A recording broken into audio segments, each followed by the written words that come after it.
Shalom, selamat hari Minggu Bapak Ibu serta saudara-saudari sekalian yang terkasih dalam nama Tuhan kita Yesus Kristus. Kita kembali berjumpa pada hari ini di hari Minggu di tanggal 17 Mei 2020, tepatnya di Minggu Rogate pada hari ini. Firman Tuhan yang menyapa kita pada hari ini yaitu yang tertulis di 1 Tawarik 17 ayatnya yang ke-16 sampai dengan ayatnya yang ke-27. Marilah kita membaca firman Tuhan. Saya akan membacakannya untuk kita semua. Beginilah firman Tuhan. Doa syukur Daud. Lalu masuklah Raja Daud ke dalam, kemudian duduklah ia di hadapan Tuhan sambil berkata, "Siapakah aku ini, ya Tuhan Allah? Dan siapakah keluargaku, sehingga Engkau membawa aku sampai sedemikian ini? Dan hal ini masih kurang di mata-Mu, ya Allah.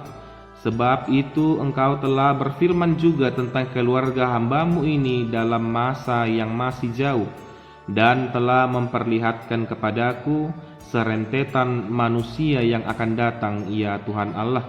Apakah lagi yang dapat ditambahkan Daud kepadamu dalam hal Engkau memuliakan hamba-Mu ini? Bukankah Engkau yang mengenal hamba-Mu ini? Ya Tuhan, oleh karena hamba-Mu ini dan menurut hati-Mu Engkau telah melakukan segala perkara yang besar ini dengan memberitahukan segala perkara yang besar itu. Ya Tuhan, tidak ada yang sama seperti Engkau dan tidak ada Allah selain Engkau. Menurut segala yang kami tangkap dengan telinga kami. Dan bangsa manakah di bumi seperti umat-Mu Israel, yang Allahnya pergi membebaskannya menjadi umatnya untuk mendapat nama bagi-Mu, dengan perbuatan-perbuatan yang besar dan dahsyat, dan dengan menghalau bangsa-bangsa dari depan umat-Mu yang telah Kau bebaskan dari Mesir. Engkau telah membuat umat-Mu Israel menjadi umat-Mu untuk selama-lamanya, dan Engkau ya Tuhan menjadi Allah mereka. Dan sekarang ya Tuhan, diteguhkanlah untuk selama-lamanya janji yang Kau ucapkan mengenai hamba-Mu ini dan mengenai keluarganya, dan lakukanlah seperti yang Kau janjikan itu. Maka nama-Mu akan menjadi teguh dan besar untuk selama-lamanya, sehingga orang berkata, Tuhan semesta alam, Allah Israel adalah Allah bagi orang Israel.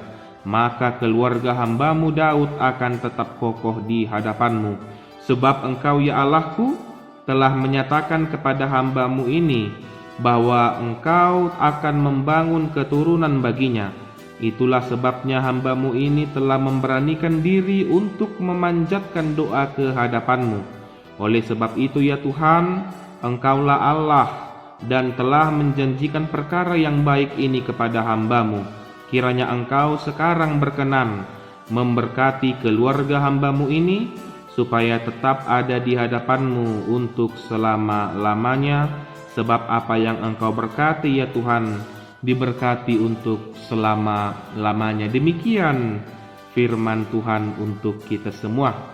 Bapak Ibu serta saudara-saudari yang terkasih dalam nama Tuhan Yesus Kristus, berdoa adalah sesuatu hal yang sudah tidak asing lagi bagi kita, dan juga tidak bagi kita saja orang Kristen. Saya rasa mungkin hampir semua agama dan kepercayaan juga mengajarkan bagaimana berdoa kepada umatnya atau pengikutnya.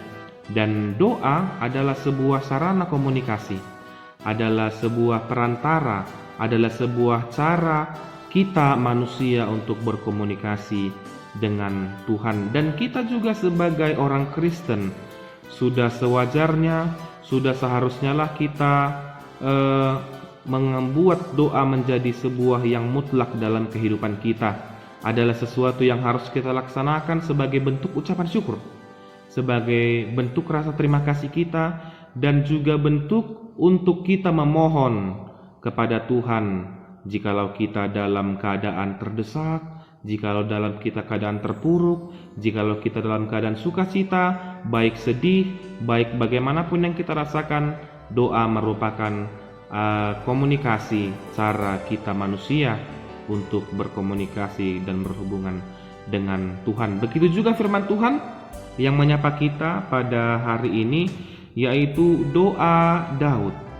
Daud adalah seorang raja bagi bangsa Israel pada saat itu, bagaimana dia yang juga berdoa mengucapkan syukur atas penyertaan Tuhan dalam kehidupannya. Dan juga firman Tuhan buat kita pada hari ini adalah merupakan sebuah respon iman dari seorang raja, yaitu Raja Daud, ketika mendengar Tuhan berfirman, ketika mendengar Tuhan bersabda melalui Nabi Nathan pada saat itu. Dan juga di situ dikatakan bahwa Raja Daud dia sangat rindu untuk membangun rumah Tuhan, ingin membangun bait Allah, tetapi ditolak. Dan kita juga bisa melihat di ayat 4, di situ jelas dikatakan, "Pergilah, katakanlah kepada hambaku Daud, beginilah firman Tuhan, bukanlah engkau yang akan mendirikan rumah bagiku untuk didiami." Raja Daud saat itu memang dia benar-benar sangat rindu untuk membangun rumah, untuk membangun bait Allah untuk Tuhan pada saat itu, tetapi ditolak. Tetapi meskipun ditolak, tetap juga Daud mengucap syukur. Karena apa? Karena Tuhan tetap memberkati, tetap memberikan penyertaan kepada Daud pada saat itu. Dan Tuhan menjanjikan segala keturunan Daud, segala kerajaan, segala sisi kehidupan Raja Daud saat itu akan Tuhan berkati. Dan itulah menjadi sebuah sukacita yang besar bagi Daud sendiri. Karena apa? Karena Tuhan memilih dia, karena Tuhan memilih umatnya saat itu juga bangsa Israel. Dan itu menjadi sebuah sukacita yang luar biasa bagi Daud pada saat itu, sehingga dia mengucapkan syukur yang sangat mendalam melalui doanya kepada Tuhan. Dan itu tertulis di ayat 16 yang sudah kita baca bersama tadi. "Lalu masuklah Raja Daud ke dalam, kemudian duduklah ia di hadapan Tuhan sambil berkata, 'Siapakah aku ini ya Tuhan Allah, dan siapakah keluargaku, sehingga engkau membawa aku sampai sedemikian ini?'" Di situ memang menunjukkan ucapan syukur dan sebuah rasa heran.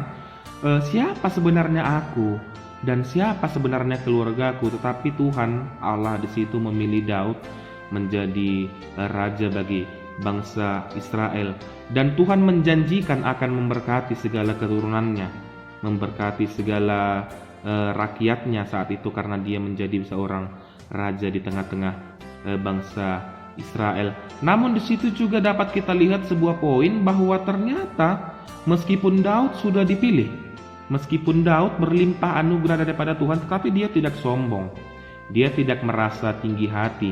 Dan dari bahasa doanya juga bisa kita lihat bahwa di situ Raja Daud sangat rendah hati sekali. "Siapakah aku ini ya Tuhan, dan siapakah keluargaku?" Dia heran. Meskipun begitu anugerah banyak sekali diberikan Tuhan kepada dia, dia tidak merasa sombong. Dan di situ bisa menjadi poin pertama yang bisa kita tiru, bahwa jikalau ada berkat yang diberikan Tuhan kepada kita, jikalau melalui pekerjaan, jikalau melalui pendidikan, atau mungkin berupa kekayaan, atau berupa berkat-berkat yang lain dari berbagai versi, mungkin bisa kita tiru Raja Daud bahwa dia tidak sombong, karena dia merasa anugerah dan berkat yang daripada Tuhan itu hanya semata-mata pemberian dari Tuhan. Dia tidak sombong, dia tidak tinggi hati. Tetapi realita yang terjadi banyak kita lihat bahwa orang-orang di sekitar kita, tidak semua memang, ada beberapa yang jikalau berhasil dalam hidupnya dia mengucap syukur kepada Tuhan, tetapi ada beberapa juga yang di saat mereka sudah berhasil, di saat mereka sudah mendapatkan apa yang mereka inginkan, mereka lupa bahwa itu adalah berkat daripada Tuhan. Mereka lupa untuk mengucap syukur. Di situ sering kita orang Kristen terjebak bahwa itu bukan hasil dari usaha kita sendiri, tetapi juga ada turut serta Tuhan di situ. Dan sudah sepatutnya lah kita mengucap syukur kepada Tuhan jikalau kita berhasil, jikalau kita meraih apa yang kita inginkan dalam kehidupan kita. Itu poin yang pertama. Poin yang kedua yang bisa kita lihat tadi dalam firman Tuhan buat kita pada hari ini. Di tengah-tengah kesibukan Raja Daud sebagai seorang raja di tengah-tengah bangsa Israel, tetapi dia tidak lupa dengan keluarganya. Ini sangat luar biasa. Dia meskipun sibuk di tengah-tengah kesibukannya menjadi seorang raja, dia sibuk untuk mengatur rakyatnya, tetapi dia tidak lupa terhadap keluarganya. Bisa kita juga saksikan, sudah kita baca tadi di ayat 27. Dikatakan di sini dalam doanya, kiranya engkau sekarang berkenan memberkati keluarga hambamu ini, supaya tetap ada di hadapanmu untuk selama-lamanya. Sebab apa yang engkau berkati ya Tuhan diberkati untuk selama-lamanya. Luar biasa, saya pikir seorang raja di tengah kesibukannya dia masih mampu berpikir mengenai keluarganya. Dia masih mau mendoakan keluarganya. Dia masih mau memohon kepada Tuhan tentang nasib keluarganya. Bagaimana dengan kita? Bagaimana dengan kita orang-orang Kristen? Apakah kita memang benar-benar masih memikirkan keluarga kita di tengah-tengah kesibukan kita? Sering sekali kita sibuk dengan pekerjaan, sering sekali kita sibuk dengan berbagai macam kesibukan yang tidak menentu. Sering sekali kita lupa waktu. Bahkan kesibukan-kesibukan kita pun sering terkadang kesibukan yang tidak terlalu penting. Sibuk kita bermain media sosial, kita sibuk dengan kesibukan kita. Mungkin para kaum bapak berkumpul dengan para temannya, para ibu juga berkumpul dengan para teman-temannya. Akhirnya mereka lupa untuk memperhatikan keluarga. Di sini sering kita terjebak, anak-anak kita di tengah-tengah keluarga mereka menjadi kurang perhatian. Mereka menjadi kurang kasih sayang, sehingga akhirnya mereka mencari kasih sayang, mencari perhatian di tempat-tempat yang lain. Di situ sering mereka jatuh ke dalam dosa. Mungkin anak-anak kita yang di sekolah di dunia pendidikan, mereka mencari perhatian dalam hal-hal yang salah, narkoba, berpacaran yang tidak sehat, kemudian berkumpul-kumpul bersama teman, merokok dan segala macam. Mungkin saya pikir itu adalah perhatian yang kurang, saya pikir yang mereka dapatkan di tengah-tengah keluarganya. Akhirnya mereka mencari kegiatan yang lain yang dianggap bisa memperhatikan kebutuhan mereka. Oleh karena itu Bapak Ibu serta jemaat terkasih sekalian, di sini mampu kita untuk melihat apa yang harus kita tiru dalam kehidupan kita melalui firman Tuhan ini. Kita harus mampu memikirkan keluarga kita. Di sini kita bisa meniru perilaku Daud yang meskipun dia sibuk dengan kesibukannya, dia seorang raja, banyak berbagai macam kegiatan ataupun berbagai macam kesibukan yang dia alami, tetapi dia tidak lupa dengan keluarganya. Oleh karena itu Bapak Ibu sekalian serta jemaat yang terkasih dalam Kristus Yesus, marilah kita berdoa. Marilah kita berrogate. Rogate artinya berdoa. Dalam bahasa Batak dikatakan rogate itu martangiang. Oleh karena itu, tetaplah kita senantiasa berdoa. Meskipun sampai saat ini kita masih dilanda bencana pandemi COVID-19 sampai saat ini, kita tetap senantiasa berdoa kepada Tuhan, mengucap syukur kita masih diberikan kesehatan hingga pada saat ini. Oleh karena itu, melalui firman Tuhan ini, marilah kita meluangkan waktu kita untuk bersama-sama berdoa, bersama-sama dengan keluarga. Kita tiru Raja Daud tadi, yang dia meluangkan waktunya untuk berdoa, dia meluangkan waktunya juga untuk keluarganya. Senantiasa kita juga demikian Bapak Ibu sekalian, mari kita berkumpul bersama keluarga, mari kita berdoa bersama, mari kita memberikan perhatian yang lebih kepada keluarga kita supaya keluarga kita menjadi berkat seperti keluarga Daud di tengah-tengah kehidupannya. Tuhan memberkati kita semua. Selamat hari Minggu, selamat berrogate di tengah-tengah keluarga kita. Tuhan memberkati kita semua. Amin. Shalom.